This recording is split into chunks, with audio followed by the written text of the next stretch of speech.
का निर्धारण करना। ठीक है, तो सबसे पहले हम कोई प्रयोग करते हैं तो प्रयोग में क्या होती है, समस्या होती है ना। तो समस्या जो है वो क्या है, मूलर-लायर भ्रम की मात्रा को औसत विधि के सहारे एक प्रयोग द्वारा दिखाना। ठीक है, उसके बाद हम उसका परिचय देते हैं। तो परिचय में मूलर-लायर भ्रम एक तरह का क्या है, ज्यामितीय क्या है, भ्रम है।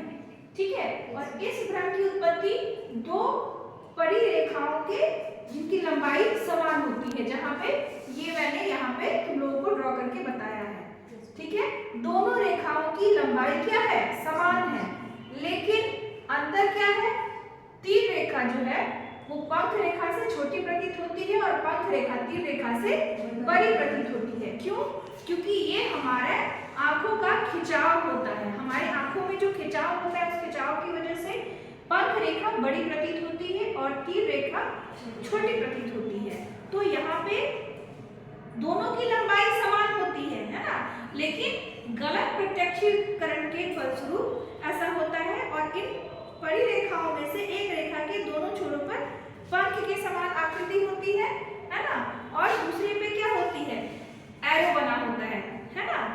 तो दूसरी जो होती है समस्तरीय रेखा होती है और दोनों छोरों पर तीर के नोक का आकार बना होता है। ठीक है, और यहाँ पे ये जो है ये पंख रेखा दोनों तरफ होती है।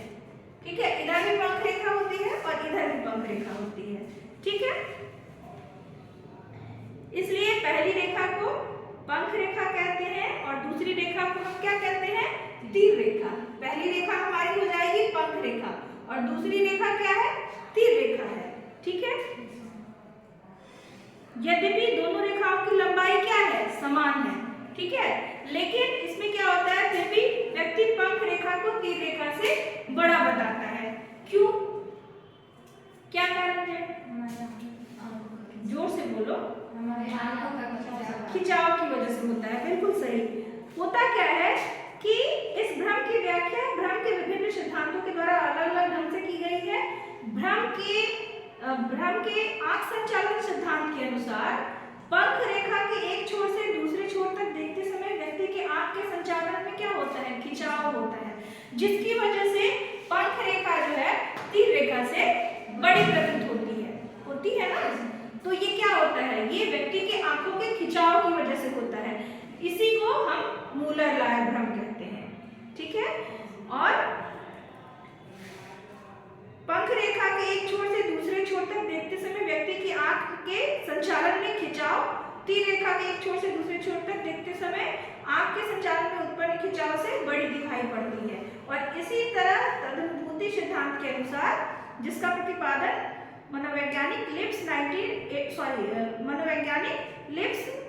1897 ने किया था, भ्रम का कारण रेखाओं तथा चित्रों के देखने से उत्पन्न अनुभूति से है। जो हम रेखाएं देखते हैं, जो हम चित्र देखते हैं, उसकी अनुभूति से होता है भ्रम।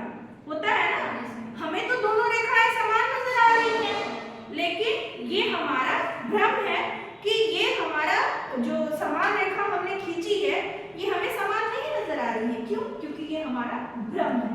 तो हम इसी को मूलर-लायर भ्रम कहते हैं।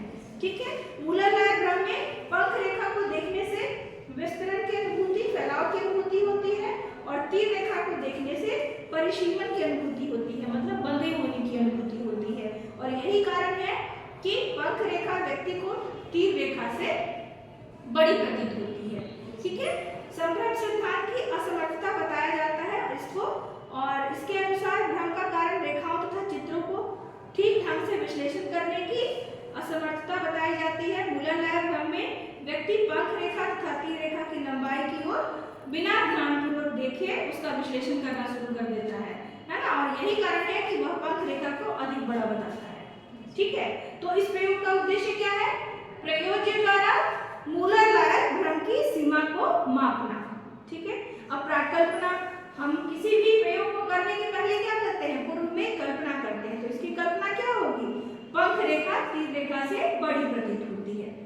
ठीक है, अब इसमें प्रारंभिकताएं चाहिए, 20 वर्ष की महिला चाहिए, जो हमारे ट्रू सेपरेटर्स है वो चाहिए, मूलर-लायर भ्रम चाहिए, पर्दा चाहिए स्क्रीन दिखाने के लिए। फिर उसके बाद हम डिजाइन शुरू करते हैं। तो डिजाइन में इस प्रयोग को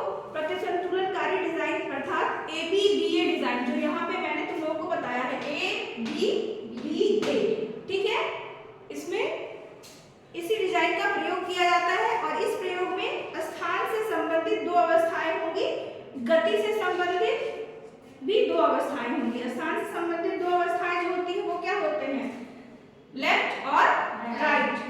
तो लेफ्ट के लिए हमने यहाँ पे एल को डिकोड किया है और राइट के लिए हमने यहाँ पे आर को डिकोड किया है, ठीक है। और इससे संबंधित जो दो अवस्थाएं होती हैं उसको हम इनवर्ड और आउटवर्ड कहते हैं। तो इनवर्ड के लिए यहाँ पे आई है और आउटवर्ड के लिए यहाँ पे ओ को डिकोड किया गया है, ठीक है। शॉर्टकट में हम ओ और आई भी कह सकते हैं। आई का मतलब इनवर्ड और ओ का मतलब आउटवर्ड, ठीक है। तो ये जो होती है ये दो संबंधित अवस्थाएं हैं, भीतरी तथा बाहरी, इनवर्ड और आउटवर्ड, ठीक है। स्थान की दोनों अवस्थाओं का उद्देश्य क्या है, स्थान, त्रुटि तथा गति की दोनों अवस्थाओं का उद्देश्य गति त्रुटि को दूर करना होता है। और इस प्रयोग को हम टोटल कितने करते हैं, इसका टोटल 64 प्रयास लेते हैं, जो कि निम्न क्रम में होता है। कैसे होता है, ए बी बी ए, ठीक है। तो ए में हम लेफ्ट से लेते हैं, तो यहाँ पे एल ओ मतलब कि लेफ्ट आउटवर्ड, एल आई मतलब लेफ्ट इनवर्ड, एल आई मतलब लेफ्ट इनवर्ड। फिर यहाँ पे बी में लेते हैं राइट, ठीक है। आर ओ मतलब राइट आउटवर्ड, वेरी गुड। और आर आई मतलब इनवर्ड, राइट इनवर्ड, ठीक है। फिर बी में भी हम यही सेम चीज लेते हैं, फिर ए में हम वही सेम चीज लेते हैं। तो टोटल हम कितने प्रयास करते हैं, टोटल हम करते हैं 64 प्रयास, जिसको हम 16 प्लस 16 प्लस 16 प्लस 16 में बांट देते हैं। 4 भागों में बांटते हैं, 16 प्रयास एक साथ करते